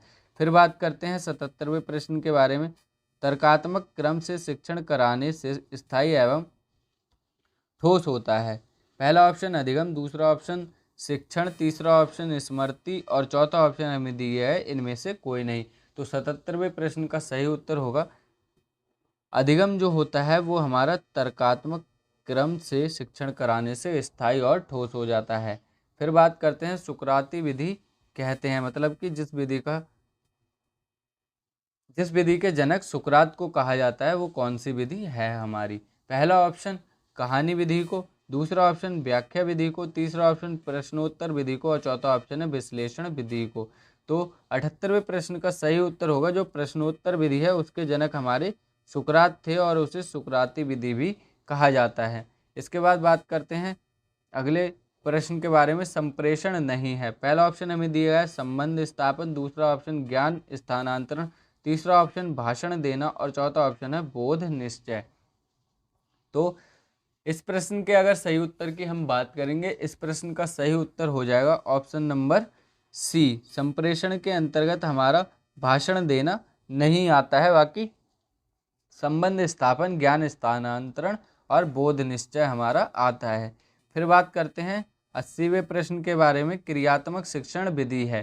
पहला ऑप्शन शिक्षक के शिक्षण द्वारा सीखना, दूसरा ऑप्शन छात्र अपनी स्वयं क्रिया द्वारा ज्ञान करे, तीसरा ऑप्शन है गृह कार्य द्वारा सीखना, चौथा ऑप्शन भ्रमण करके सीखना। तो 80वें प्रश्न के सही उत्तर की बात करें तो जो हमारी क्रियात्मक शिक्षण विधि हो जाएगी वो हो जाएगी जिसमें छात्र अपनी स्वयं क्रिया द्वारा ज्ञान सीखता है, वो हमारी क्रियात्मक शिक्षण विधि हो जाएगी। इसके बाद बात करते हैं अगले प्रश्न के बारे में। अगला प्रश्न हमसे पूछा गया है, कहानी कहने में क्रमबद्ध घटनाओं का वर्णन पर ध्यान दिया जाता है, यह किस प्रकार की शिक्षण विधि है। मतलब कि जब हम कहानी कहते हैं तो उसकी जो घटनाएं होती हैं उनको क्रम आगे पीछे ना हो उस पर ध्यान दिया जाता है, यह किस प्रकार की विधि हो जाती है। पहला ऑप्शन है हमारा प्रश्नोत्तर विधि, दूसरा ऑप्शन है वर्णन विधि, तीसरा ऑप्शन विवरण विधि और चौथा ऑप्शन है व्याख्या विधि। तो इस प्रश्न का सही उत्तर हो जाएगा, ये हमारी विधि होती है विवरण विधि, जिसमें हम विवरण देते हैं पूरे सारांश का। इसके बाद बात करते हैं 82वें प्रश्न के सही उत्तर की, या फिर 82वें प्रश्न की बात करते हैं। 82वां प्रश्न हमसे पूछा गया है, बालकों के नामांकन में वृद्धि, बाल केंद्रित शिक्षा का उद्देश्य क्या है? पहला ऑप्शन बालकों के नामांकन में वृद्धि, दूसरा ऑप्शन बालकों का शारीरिक विज्ञान, तीसरा ऑप्शन बालकों का सर्वांगीण विकास और चौथा ऑप्शन है खेल सीखना। तो बात करते हैं बाल केंद्रित शिक्षा, और मैंने आपको अभी बताया था कि जो सर्वांगीण शब्द जिस ऑप्शन में दिख जाए वही हमारा सही उत्तर हो जाएगा अगर पॉजिटिव आंसर हमसे पूछा गया है। तो इस प्रश्न का सही उत्तर होगा ऑप्शन नंबर सी। फिर बात करते हैं बचाव निदान का उच्चतम स्तर कौन सा है? यह कथन से रिलेटेड क्वेश्चन है। बचाव निदान का उच्चतम स्तर है, यह कथन किसने दिया था? पहला ऑप्शन रॉस ने, दूसरा ऑप्शन नन ने, तीसरा ऑप्शन वैलेंटाइन ने और चौथा ऑप्शन है मॉरिस ने। तो बात करते हैं इस प्रश्न के सही उत्तर की। ये कथन हमारे दिया था नन ने दिया था कि बचाव निदान का उच्चतम स्तर है। तो ऑप्शन नंबर बी हमारा इस प्रश्न का सही उत्तर हो जाएगा। अब बात करते हैं 84वें प्रश्न के बारे में। 84वां प्रश्न हमसे पूछा गया है, उपचारात्मक शिक्षण का प्रमुख कार्य है। तो उपचारात्मक शिक्षण का हमसे प्रमुख कार्य पूछा गया है। पहला ऑप्शन हमें दिया गया है लेख में सुधार करना, दूसरा ऑप्शन दोषपूर्ण अध्ययन एवं अध्यापन के प्रभाव को दूर करना, तीसरा ऑप्शन है सुलेख पर बल देना और चौथा ऑप्शन है गृह कार्य देना। तो बात करते हैं 84वें प्रश्न के सही उत्तर की। तो जो हमारा उपचारात्मक शिक्षण होता है उसका प्रमुख कार्य होता है कि जो अध्ययन हो वो दोषपूर्ण हो और अध्यापन के प्रभाव को दूर करना ही हमारा होता है उपचारात्मक शिक्षण का प्रमुख कार्य। इसके बाद बात करते हैं अगले प्रश्न के बारे में। अगला प्रश्न हमसे पूछा गया है, शिक्षण का सामान्य सिद्धांत नहीं है। पहला ऑप्शन क्रियाशीलता का सिद्धांत, दूसरा रुचि का सिद्धांत, तीसरा परिमाण का सिद्धांत और चौथा है नियोजन का सिद्धांत। तो बात करते हैं शिक्षण का सामान्य जो सिद्धांत नहीं है होता है वो है हमारा परिमाण का सिद्धांत। ऑप्शन नंबर डी हमारा यहाँ पर सही उत्तर हो जाएगा। इसके बाद बात करते हैं 86वें प्रश्न के बारे में। छात्र की शिक्षा सर्वदा स्थूल वस्तुओं तथा तथ्यों से होनी चाहिए, शब्दों, परिभाषाओं तथा नियमों से नहीं। यह किसने दी थी परिभाषा? पहला ऑप्शन है अरस्तु, दूसरा ऑप्शन महात्मा गांधी, तीसरा ऑप्शन पेस्टोलॉजी और चौथा ऑप्शन है हर्बर्ट स्पेंसर की। तो इसकी अगर हम सही उत्तर की बात करें तो छात्र की शिक्षा सर्वदा स्थूल मतलब कि स्थूल वस्तुओं और तथ्यों से होनी चाहिए, शब्दों, परिभाषाओं और नियमों से, ऐसा कहा था हर्बर्ट स्पेंसर ने। ऑप्शन नंबर डी हमारा इस प्रश्न का सही उत्तर हो जाएगा। फिर बात करते हैं 87वें प्रश्न के बारे में। प्रयोग प्रदर्शन विधि सर्वाधिक उपयोगी होती है। पहला ऑप्शन विज्ञान शिक्षण में, दूसरा भाषा शिक्षण में, तीसरा इतिहास शिक्षण में और चौथा ऑप्शन है नागरिक शास्त्र शिक्षण में। तो इस प्रश्न के सही उत्तर की बात करें 87वें प्रश्न का सही उत्तर होगा जो प्रयोग हमारी विधि होती है वो हमेशा विज्ञान के शिक्षण में ही सर्वाधिक उपयोगी होती है, क्योंकि उसमें हम बहुत सारे एक्सपेरिमेंट कर कर दिखाते हैं। फिर बात करते हैं 88वें प्रश्न के बारे में। 88वां प्रश्न हमसे पूछा गया है, सूक्ष्म अवलोकन व निरीक्षण शक्ति के विकास में सहायक शिक्षण प्रविधि है। पहला ऑप्शन हमें दिया गया व्याख्यान, दूसरा ऑप्शन हमें दिया गया प्रश्नोत्तर, तीसरा ऑप्शन है कहानी और चौथा ऑप्शन है पर्यटन। तो 88वें प्रश्न के सही उत्तर की बात करें तो जो हमारे सूक्ष्म अवलोकन व निरीक्षण शक्ति के विकास में सहायक प्रविधि है वो होती है हमारी प्रश्नोत्तर विधि। इसके बाद बात करते हैं 89वें प्रश्न के बारे में। छात्रों के पूर्व ज्ञान की जानकारी लेने हेतु प्रयुक्त शिक्षण कौन सा है? तो इस प्रश्न का उत्तर मैं आपको पहले भी करा चुका हूँ, ये हमारा प्रस्तावना कौशल के अंतर्गत आ जाएगा। देख लीजिए आपके प्रीवियस ईयर क्वेश्चंस में कौन कौन से क्वेश्चंस दिए गए हैं। फिर बात करते हैं शिक्षण अधिगम हेतु दिया गया उद्दीपन, मार्गदर्शन, दिशाबोध और प्रोत्साहन है। तो अभी अभी ये प्रश्न भी मैं आप सभी को करा चुका हूँ। ये इस प्रश्न का सही उत्तर होगा ऑप्शन नंबर बी। रायबर्न का कथन है कि शिक्षण अधिगम जो होता है उद्दीपन, मार्गदर्शन, दिशाबोध और प्रोत्साहन है। फिर बात करते हैं अगले प्रश्न के बारे में। अगला प्रश्न हमसे पूछा गया प्राचीन कालीन शिक्षण विधियाँ थी। प्राचीन कालीन शिक्षण विधियाँ कौन कौन सी थी? पाठ्य पुस्तक केंद्रित, दूसरा ऑप्शन शिक्षक केंद्रित, तीसरा ऑप्शन पाठ्यक्रम केंद्रित और चौथा ऑप्शन बाल केंद्रित। तो प्राचीन काल की जो शिक्षण विधियाँ थीं वो किस पर केंद्रित थी, हमें ये बताना है। तो जो प्राचीन काल की शिक्षण विधियाँ थीं वो हमारी शिक्षक केंद्रित थीं और जो नवीन शिक्षण विधियाँ हैं वो हमारी बाल केंद्रित होती हैं। फिर बात करते हैं अगले प्रश्न के बारे में। शिक्षण करते समय ध्यान रखना चाहिए। पहला ऑप्शन पाठ्य पुस्तकों का, दूसरा ऑप्शन समय अवधि का, तीसरा ऑप्शन बच्चों की रुचि व मानसिक स्तर का, चौथा ऑप्शन परीक्षा का। तो शिक्षण करते समय हमें हमेशा ध्यान रखना है बच्चों की रुचि और मानसिक स्तर का। ऑप्शन नंबर सी हमारा सही उत्तर हो जाएगा 92वें प्रश्न का। फिर बात कर रहे हैं शिक्षण को सुव्यवस्थित व प्रभावपूर्ण बनाने का माध्यम कौन सा है। पहला ऑप्शन शिक्षण विधियाँ, दूसरा ऑप्शन गतिविधियाँ, तीसरा ऑप्शन अभ्यास कार्य और चौथा ऑप्शन है प्रश्न। तो शिक्षण को सुव्यवस्थित और प्रभावपूर्ण बनाने का जो माध्यम है वो हमारी हो जाती हैं शिक्षण विधियाँ। ऑप्शन नंबर ए हमारा सही उत्तर हो जाएगा। इसके बाद बात करते हैं 94वें प्रश्न के बारे में। अब आपके सभी क्वेश्चंस प्रीवियस ईयर में पूछे गए क्वेश्चंस हैं, तो यहाँ से आपको पूरी वीडियो अंत तक वॉच करनी है, क्योंकि इन्हीं प्रश्नों में से आपको कोई ना कोई से प्रश्न पेपर में देखने के लिए जरूर मिलेंगे। ये आपके प्रीवियस ईयर क्वेश्चंस भी हैं। तो हमारा 94वां प्रश्न था शिक्षण विधियाँ आधारित होती हैं। तो पहला ऑप्शन है बच्चों की संख्या पर, दूसरा ऑप्शन गतिविधियों पर, तीसरा ऑप्शन है शोध पर और चौथा ऑप्शन शिक्षण सूत्रों पर।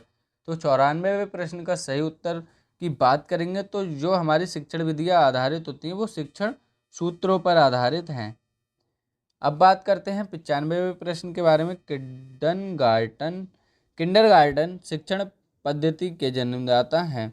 तो किंडरगार्टन शिक्षित जो हमारी किंडरगार्टन शिक्षण पद्धति है उसके जन्मदाता हैं फ्रॉवेल। तो इस प्रश्न का उत्तर आपको सीधे सीधे याद रखना है। फिर बात करते हैं निम्न में से उपयुक्त शिक्षण सूत्र हैं। पहला ऑप्शन अज्ञात से ज्ञात की ओर, सूक्ष्म से स्थूल की ओर, अंश से पूर्ण की ओर, अमूर्त से अमूर्त की ओर। तो बात करते हैं इस प्रश्न के सही और उत्तर की। तो जो हमारे शिक्षण सूत्र है वो है हमारा मूर्त से अमूर्त की ओर। ऑप्शन नंबर सी हमारा सही उत्तर हो जाएगा। फिर बात करते हैं 97वें प्रश्न के बारे में। प्रयोग प्रदर्शन विधि का गुण है। पहला ऑप्शन है सक्रिय वातावरण, दूसरा ऑप्शन स्थायी ज्ञान, तीसरा ऑप्शन मानसिक विकास में सहायक, चौथा ऑप्शन उपयुक्त सभी। तो इस प्रश्न का सही उत्तर हो जाएगा ऑप्शन नंबर डी। ये सभी हमारे प्रयोग प्रदर्शन विधि के गुण होते हैं कि सक्रिय वातावरण हो, स्थायी ज्ञान हो और मानसिक विकास में सहायक हो। पर्यटन सर्वाधिक सहायक होता है। कब सहायक होता है सबसे अधिक? पहला ऑप्शन गणित शिक्षण में, दूसरा ऑप्शन संगीत शिक्षण में, तीसरा ऑप्शन भूगोल के शिक्षण में और चौथा ऑप्शन भाषा शिक्षण में। तो ये सबसे अधिक सहायक होता है हमारा भूगोल के शिक्षण में। जब बच्चों को वहाँ हम बच्चों को पर्यटन करा करा कर उसके बारे में जानकारी देंगे, ज्योग्राफी के बारे में, तो बहुत अच्छे से बच्चों को समझ में आएगा। अब बात करते हैं 99वें प्रश्न के बारे में। खेल पर आधारित शिक्षण विधि है। तो किंडरगार्टन विधि, प्रयोग विधि, सामूहिक परिचर्या विधि, जीवन इतिहास विधि। तो खेल पर आधारित विधियां मैंने आपको पिछले ही क्वेश्चंस में कराई हैं, तो यहाँ पर हो जाएगी किंडरगार्टन विधि हमारी खेल शिक्षण पर आधारित होती है। फिर बात करते हैं शिक्षण का जो सूत्र नहीं है। ज्ञात से अज्ञात की ओर, पूर्ण से अंश की ओर, स्थूल से सूक्ष्म की ओर, प्रेरणा का सिद्धांत। तो इस प्रश्न का सही उत्तर हम बात करें तो 3 हमारे शिक्षण सूत्र होते हैं, लेकिन प्रेरणा का सिद्धांत ये हमारा कोई शिक्षण सूत्र नहीं होता। इस प्रश्न का सही उत्तर होगा ऑप्शन नंबर डी। अब बात करते हैं 101वें प्रश्न के बारे में, जो कि हमारा शिक्षण के पूर्व ज्ञान पर ही नए ज्ञान को आधारित करना चाहिए। यह कथन किस शिक्षण सूत्र की ओर संकेत करता है? पहला ऑप्शन ज्ञात से अज्ञात की ओर, दूसरा ऑप्शन पूर्ण से अंश की ओर, तीसरा ऑप्शन स्थूल से सूक्ष्म की ओर और चौथा ऑप्शन सरल से कठिन की ओर। तो इस प्रश्न के सही उत्तर की बात करें तो इस प्रश्न का सही उत्तर हो जाएगा ज्ञात से अज्ञात की ओर शिक्षण सूत्र जो होता है वो पूर्व ज्ञान पर नए ज्ञान को आधारित करना चाहिए, ऐसी ओर संकेत करता है। अब बात करते हैं 102वें प्रश्न के बारे में। सहयोग की भावना का विकास संभव है। पहला ऑप्शन समूह कार्य से, वाद विवाद से, तीसरा ऑप्शन प्रश्नोत्तर से और सहायक सामग्री से। तो जब हमारे समूह सहयोग की भावना जो विकसित होती है वो हमारी जब हम ग्रुप में काम करते हैं, समूह में कार्य करते हैं, तभी हम एक दूसरे की मदद करेंगे। तो इस प्रश्न का सही उत्तर होगा ऑप्शन नंबर ए, समूह कार्य से ही हमारी सहयोग की भावना का विकास हो सकता है। फिर बात करते हैं अगले प्रश्न के बारे में। बच्चों में कल्पना शक्ति का विकास किया जा सकता है। पहला ऑप्शन कहानी के द्वारा, दूसरा ऑप्शन समूह कार्य द्वारा, तीसरा ऑप्शन प्रश्नोत्तर द्वारा और चौथा ऑप्शन व्याख्यान विधि। तो बात करते हैं बच्चों में जो कल्पना शक्ति का विकास किया जा सकता है वो हमारा किया जा सकता है कहानी के द्वारा। कहानी के द्वारा बच्चों में कल्पना शक्ति का विकास किया जा सकता है। ऑप्शन नंबर ए हमारा सही हो जाएगा। अब बात करते हैं 104वें प्रश्न के बारे में। 104वां प्रश्न हमसे पूछा गया है, शिक्षण सूत्र पथ प्रदर्शन करते हैं जिनमें सिद्धांत से व्यवहार में सहायता के लिए अपेक्षा की जाती है। ये किसका कथन है? तो पहला ऑप्शन हमें दिया गया है रूसो का, दूसरा ऑप्शन रेमंड का, तीसरा ऑप्शन हर्बर्ट गुली का और चौथा ऑप्शन है आर के शर्मा का। तो इस प्रश्न के सही उत्तर की बात करें, इस प्रश्न का सही उत्तर होगा ऑप्शन नंबर सी, हर्बर्ट गुली का कथन है।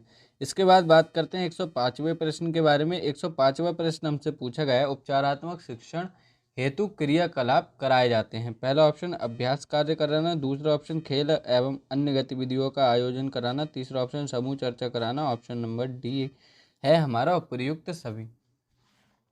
तो उपचारात्मक शिक्षण हेतु जो क्रियाकलाप कराए जाते हैं वो हमारे अभ्यास भी कराया जाता है, खेल और अन्य विधियों का आयोजन भी कराया जाता है और समूह में चर्चा भी कराई जाती है। तो 105वें प्रश्न का सही उत्तर होगा ऑप्शन नंबर डी, उपर्युक्त सभी। अब बात करते हैं 106वें प्रश्न के बारे में। प्रभावी संप्रेषण की प्रक्रिया होती है। पहला ऑप्शन एक पक्षीय, दूसरा ऑप्शन द्विपक्षीय, तीसरा ऑप्शन एक पक्षीय और द्विपक्षीय दोनों और चौथा ऑप्शन है इनमें से कोई नहीं। तो इस प्रश्न के सही उत्तर की बात करें, जब हमारा संप्रेषण प्रभावी कब होगा? जब वो संप्रेषण हमारा द्विपक्षीय होगा तभी सबसे अधिक ज़्यादा प्रभावी होगा। अब बात करते हैं 107वें प्रश्न के बारे में। संज्ञानात्मक क्षेत्र से संबंधित नहीं है। पहला ऑप्शन हमें दिया गया है जानना, दूसरा ऑप्शन है समझना, तीसरा ऑप्शन है चिंतन करना और चौथा ऑप्शन है समयबद्धता। तो जो हमारा संज्ञानात्मक क्षेत्र से संबंधित नहीं है वो है हमारा समयबद्धता। बाकी जानना, समझना और चिंतन करना ये सभी हमारे संज्ञानात्मक क्षेत्र से संबंधित होते हैं और जो समयबद्धता होती है, हमारी टाइमिंग होती है, वो हमारे संज्ञानात्मक क्षेत्र से संबंधित नहीं होती। फिर बात करते हैं 108वें प्रश्न के बारे में।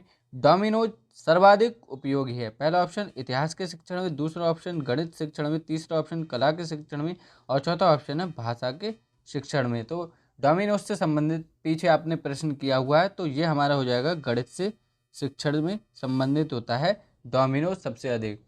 अब बात करते हैं अगले प्रश्न के बारे में। अगला प्रश्न हमसे पूछा गया है, वह शिक्षण प्रतिमान किसने बनाया जिसमें अध्यापक का स्थान कंप्यूटर ने लिया है?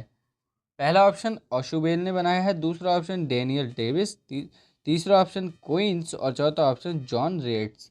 तो इस प्रश्न के सही उत्तर की बात करें तो ऐसा शिक्षण प्रतिमान बनाया है हमारा ओशुबेल ने। ओशुबेल ने एक बनाया है जिसने शिक्षक की जगह कंप्यूटर ने ले ली। फिर बात करते हैं शिक्षण अधिगम सिद्धांत नहीं है। पहला ऑप्शन क्रियाशीलता का सिद्धांत, दूसरा ऑप्शन प्रेरणा का सिद्धांत, तीसरा ऑप्शन है रुचि का सिद्धांत और चौथा ऑप्शन है प्रयोगात्मक कार्य प्रविधि।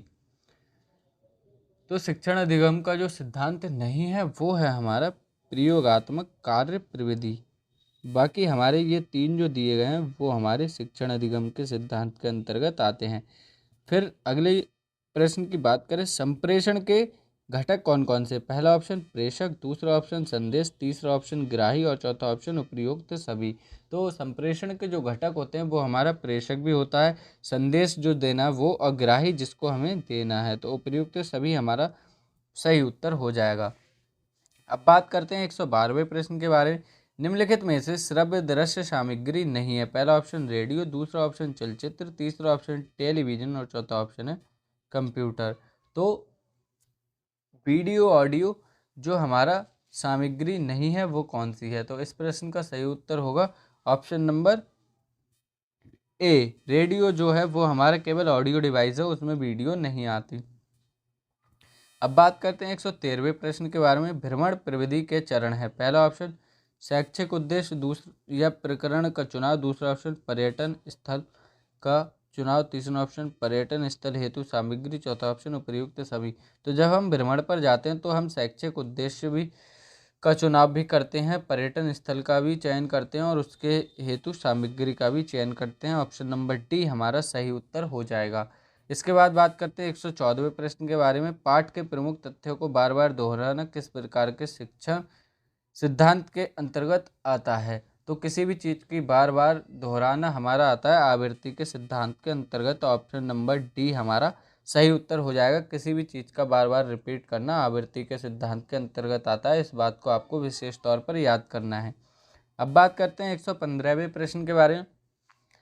शिक्षण को आनंददायक, मनोरंजक और रुचिपूर्ण बनाने हेतु उत्तम प्रविधि कौन सी है? मतलब कौन सी विधि ऐसी है जिससे आनंद भी आएगा, मनोरंजन और रुचिपूर्ण भी शिक्षा बन जाएगा? पहला ऑप्शन व्याख्यान, दूसरा ऑप्शन खेल एवं गतिविधि विधि, तीसरा ऑप्शन स्पष्टीकरण प्रविधि और चौथा ऑप्शन है अवलोकन एवं निरीक्षण प्रविधि। तो इस प्रश्न की हम बात करें तो सबसे ज़्यादा जो हमारा शिक्षण आनंददायक, मनोरंजन और रुचिपूर्ण बनेगा वो बनेगा खेल या गतिविधि प्रविधि के द्वारा।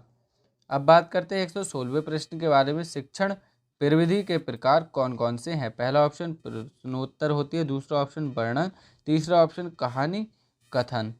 तो जो हमारी शिक्षण प्रविधियों के प्रकार हैं वो हमारे हैं प्रश्नोत्तर भी हैं, वर्णन भी है और कहानी कथन भी हैं। तो ऑप्शन नंबर डी हमारा सही उत्तर हो जाएगा। अब बात करते हैं 117वें प्रश्न के बारे में। शिक्षण एक उद्देश्य निर्देशित क्रिया है, यह किसने कहा? पहला ऑप्शन N.L. गेज ने, दूसरा ऑप्शन रायबर्न ने, तीसरा ऑप्शन B.O. स्मिथ और चौथा ऑप्शन है C. कोड। तो ऐसा किसने कहा कि शिक्षण एक उद्देश्य निर्देशित क्रिया है? तो ये कहा था हमारा V.O.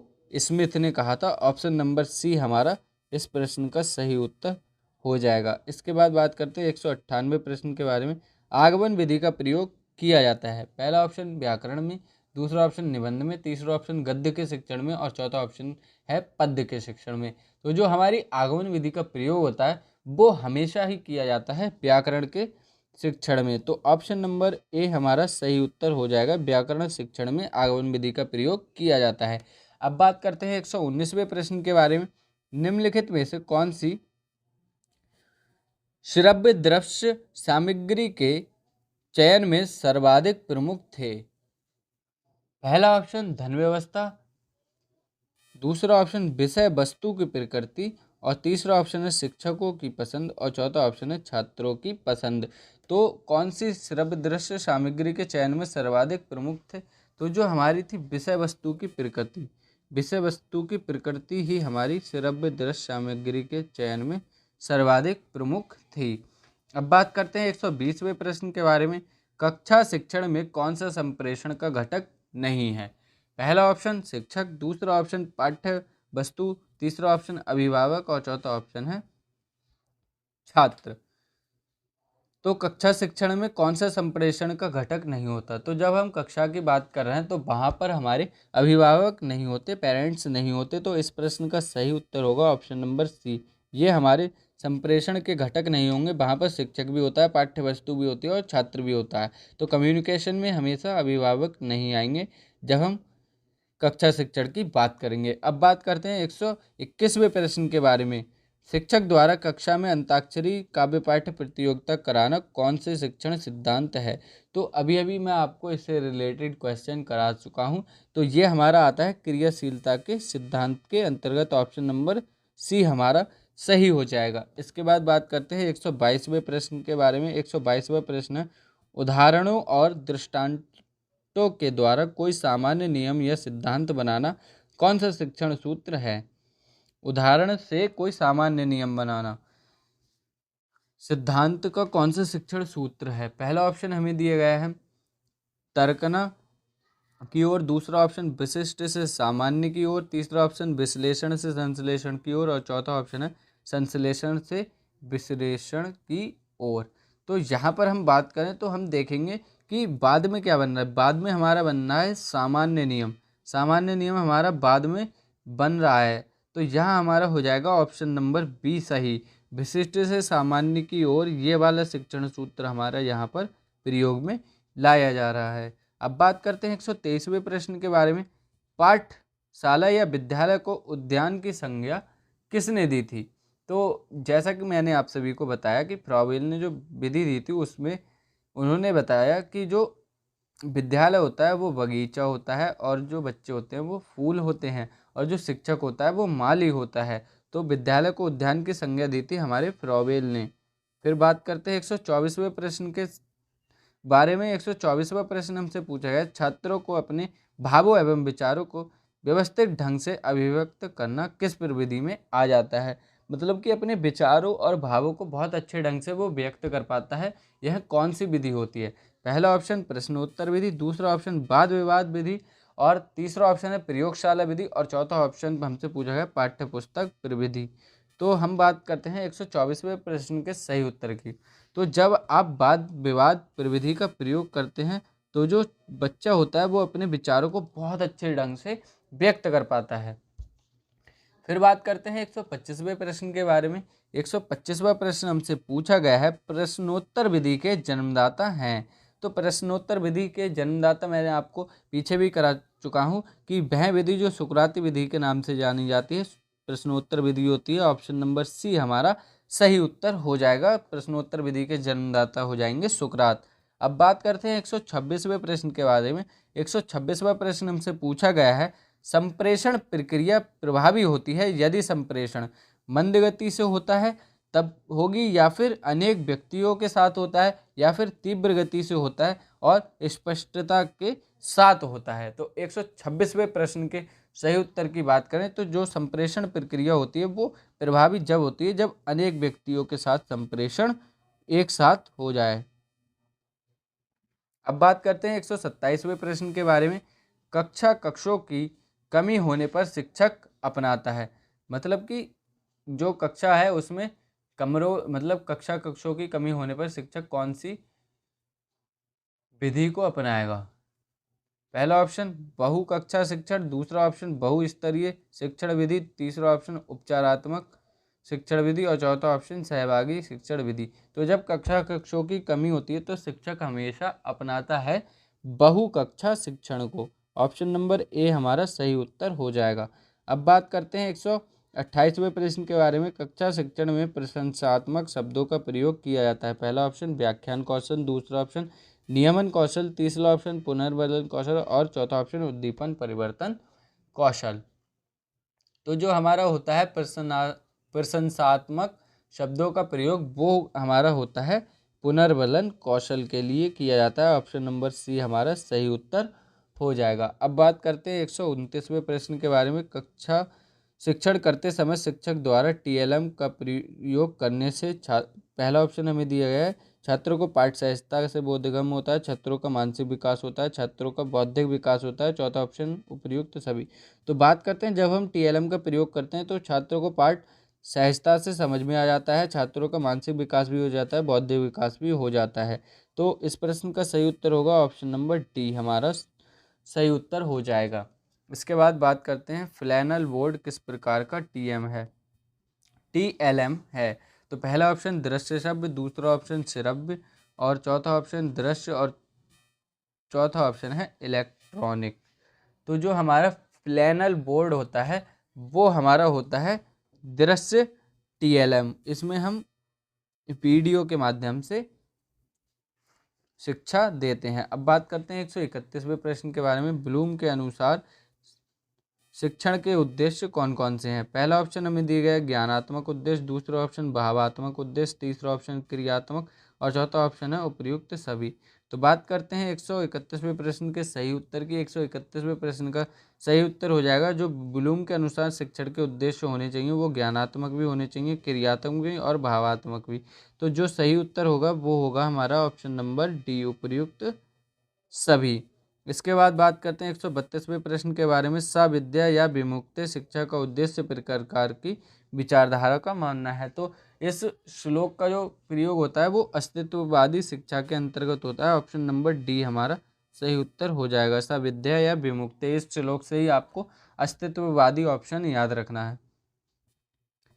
तो अगला क्वेश्चन बहुत ही इंपॉर्टेंट हो जाता है, पेपर में आने के बहुत चांसेस हैं। शिक्षण एक त्रिध्रुवीय प्रक्रिया है, यह किसका कथन है?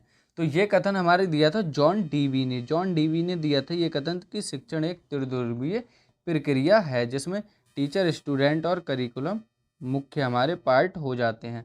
अब बात करते हैं 134वें प्रश्न के बारे में। संप्रेषण शब्द की उत्पत्ति जो है वो किस लैटिन शब्द से हुई है? पहला ऑप्शन कम्युनिस, दूसरा ऑप्शन कम्युनिकल, तीसरा ऑप्शन कम्युनिकेशन और चौथा ऑप्शन है इनमें से कोई नहीं। तो जो हमारा कम्युनिकेशन शब्द होता है वो लैटिन शब्द से बना है और जो है हमारा कम्युनिस शब्द जो है उसी से हमारा कम्युनिकेशन शब्द बना है। अब बात करते हैं अगले प्रश्न के बारे में। संप्रेषण के प्रकार हैं। 135वां प्रश्न हमसे पूछा गया है। पहला ऑप्शन हमें दिया गया है 4, दूसरा ऑप्शन है 2, तीसरा ऑप्शन हमें दिया है 1 और चौथा ऑप्शन है 3। तो संप्रेषण के प्रकार हमारे कौन से होते हैं? संप्रेषण के प्रकार होते हैं हमारे दो प्रकार का संप्रेषण हमारा होता है। ऑप्शन नंबर बी हमारा सही हो जाएगा। फिर आ गया हमारा अगला क्वेश्चन, प्रोजेक्ट विधि के जन्मदाता। तो ये क्वेश्चन तो मैं आपको पहले भी करा चुका हूँ। प्रोजेक्ट विधि के जन्मदाता होते हैं किलपैट्रिक। इसके बाद बात करते हैं 137वें प्रश्न के बारे में। कल्पना तर्क शक्ति का विकास किस प्रविधि से सबसे अधिक होता है? तो ये प्रश्न भी आपका पीछे कराया जा चुका है।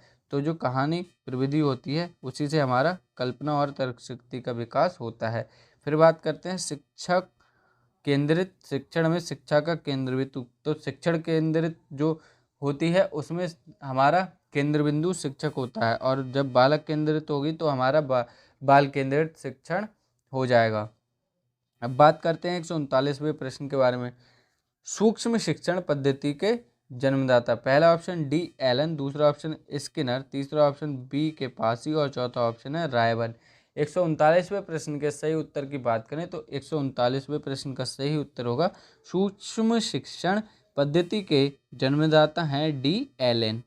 इसके बाद बात करते हैं 140वें प्रश्न के। 140वां प्रश्न हमसे पूछा गया है, पाठ्य प्रस्तावना कौशल का आधार बिंदु कौन सा है? पहला ऑप्शन पाठ्यक्रम, दूसरा ऑप्शन परिवार, तीसरा ऑप्शन पूर्व ज्ञान और चौथा ऑप्शन है पाठ। तो 140वें प्रश्न की यदि हम सही उत्तर की बात करें तो जो हमारा पाठ्य प्रस्तावना कौशल का आधार बिंदु होता है वो हमेशा ही हमारा होता है पूर्व ज्ञान। मतलब कि पहले से हमने क्या सीख रखा है वो हमारा पाठ की प्रस्तावना कौशल का आधार बिंदु होता है।